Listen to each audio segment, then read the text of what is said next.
Welcome back. I'm joined with Indi Samarajiva, the director at Yamu.lk.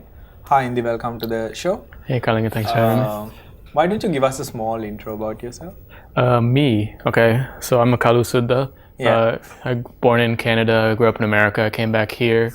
At Yamu, we do like a sort of city lifestyle thing, mainly around food, website, application, magazine, and our newest thing is TV, which you can actually catch some clips on Art TV if you look around.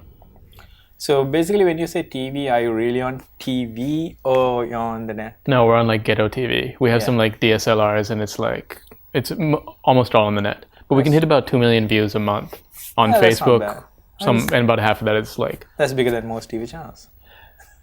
English for sure. But like say Sri Lankan stuff is still huge. Like a Sri Lankan teledrama is still like enormous. Yeah. Like the news, like TV is still, even in the US where it's like a more mature market, TV is still a dominant platform. Yeah. But then younger generations, you see, I think there's more people using Snapchat in the US in the younger demographic than there are watching TV. I think before we started, we were talking about cutting the code. I think that's a new subject to Sri Lanka, but cutting the code is basically mean you're going to go off traditional televisions like what you're watching right now. Which I don't know if we want to be telling people that. No, I mean, like, that's a trend. I mean, like, even Art TV is on YouTube, they're on Facebook, so they're moving into that. So, I mean, like, I personally haven't watched terrestrial TV in, like, I watch a cricket match sometimes because sometimes that's the only way to do it. But it's the only time I really look for terrestrial TV. Oh, I wanted to watch a horse race once. Yeah, true. I mean, I haven't had an antenna at my place for 12 years. So how do you watch? I just we connect like a MacBook with an HDMI cable. I think what I normally do is most of the content is internet delivery. So I use Netflix, Hulu. Okay. Hulu is direct, you can't get it here, but there are workarounds where I can get it. Right. And then Amazon is already there. If you are like a Top Gear fan, you know what's on Amazon right now. So you can connect all that stuff through, like if you have a smart TV or if you have even a PlayStation. So I actually do a somewhat of a complex solution because I have a smart TV anyway. So that's basically has all the apps that I mentioned. So YouTube is there. I think YouTube is like the 80% of our content delivery right now. So but YouTube viewers are really good for watching like on the TV because I find YouTube is like short bursts of stuff. Yep. So like Netflix, they've actually really invested in like the half-hour, 1 hour format. Exactly. And then there's always like torrenting. YouTube, I mean, I think in these days we are more concerned about rather than entertainment information. So I mean, like we search for stuff. I have like a 2.5-year-old daughter which she lives on YouTube. So it's basically all internet deliveries. Again, in Sri Lanka it's not cheap because you have to pay for the bandwidth. But what we found for Yamu is that YouTube is actually not the main platform that we reach people through. It's actually Facebook, because Facebook did invest heavily in their video product. And unlike YouTube, they're able to push video, whereas YouTube, someone has to go out and search for what you're doing. So with Facebook, it's actually easier to get that initial view number. But if you dig deeper, some of those views are like useless. Yeah. So we try to get views that are longer than like, it was 30 seconds and they took it down to 10 seconds. Now it's like 2 seconds that they'll count as a view. The viewer numbers is based on 2 seconds, is it? I think so, yeah. But then we measure we try to see like how many people watch it for like 50% of the time, how many people watch for 95% of the so time. YouTube does it in a way that they'll say 10 minutes, how many people have watched it. So based on that, you can do that. So that brings us to the actual subject we want to talk about. Yeah, like is social, okay, yeah. So that's bring us to the next question, the social media. So like the question I was asking you is social media good anymore? Is it good for humanity? So when you and I started out, we started in the blogging scene. When Twitter and when Facebook, that sort of thing came out, we were like, this is amazing. Yeah. Like this is powerful. This has the power to change things for good. And like so during elections, even in Sri Lanka, Twitter is pretty amazing. Facebook was a good source of information.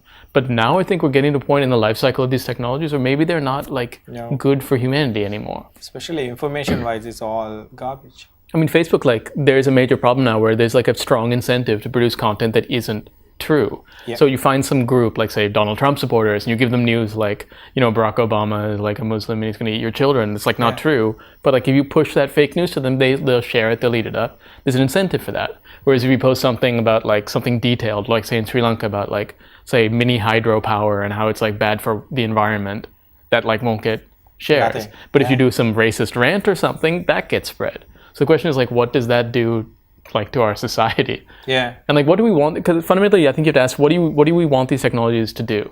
Because if you leave them alone, they're like, okay, we want people to share more, we want people to view more, so that's what you get. But what if you ask, like, how do you make people happier? How do you make them healthier? How do you make them better? I don't think these technologies ask those questions. No, it's all about now. It's all about. I mean, like even previous episodes we talk about. It's all about hits, views. Yeah. Do what people want. I mean, And this is saying that like you get what you measure for. Yeah. So like what you measure for, if you're just looking at those raw numbers, and we struggle with that with our company also, because like it's easy to like push for traffic and numbers, but you have to decide what you actually want to communicate and what you actually want to share with the world. So it's basically, even though you see like million views, are they quality views? Are they actually really good measurable stuff? But if you want to look at metrics, I think there is also an impact on the bottom line of these businesses. Because if you look at Twitter, that's a company which is basically like unsellable right now, because there's so much crap on that network that people, I mean, there's multiple reasons, but that's one reason is people don't want that liability of all the trolls and all the garbage. And even Facebook, if you look at it, younger people are not using Facebook. And they're not, no matter how they try to incentivize it, people don't use Facebook to share personal information or, you know, their baby photos or whatever. People do to some degree, but not nearly as much as they did at the beginning. I haven't shared anything on personal on Facebook for, I think, 2 years. Yeah, I share shit. But yeah, you're old. Yeah, that's true. But like stuff like, I mean, the way I talk about it with my wife is like, after you use this technology, how do you feel? So like after Twitter and Facebook, I feel like angry. So I've just like stopped using it. Whereas after you use, say, like Snapchat, you feel like happy. Like that's a technology that makes people smile because they focus on like fun. That's so true. I mean, like when I go through, I mean, like I get up in the morning, I just go through my feed. The feeling I get is anger. That's true. Dude, you should try stopping, man. Like basically after the US election, I was like, I cannot do this anymore. I just stopped like reading the US news and I stopped using like social networks because it's all full of it. And I stopped using Facebook and Twitter. And I started like doing a course on Coursera, which is like a longer term thing. I started reading stuff on Kindle, which is still on the phone. I started reading like actual books. And like, I feel way better. Like I feel like a happier person. And I've seen this a lot as well. People who share these things as well, I mean, they don't even read it, I think. Do they?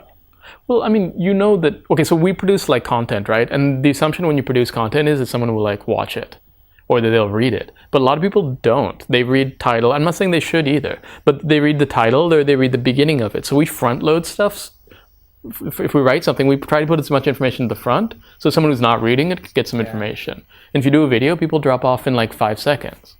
So you're in an age where people, but then what I've realized is I've been reading books recently. Sometimes there's more information than you can get from like, 500 words. Like sometimes if you spend a bit more time with something, you like actually learn something that might surprise you or something that's different, something that doesn't confirm your existing worldview. And we may be losing that. Yeah, I think we're losing that as well. Sadly, we had to take a break, and thank you so much, Indy, for joining us today. Yeah, cheers. Hopefully, we'll see you again. No, I'm going into a cave. See you after the break.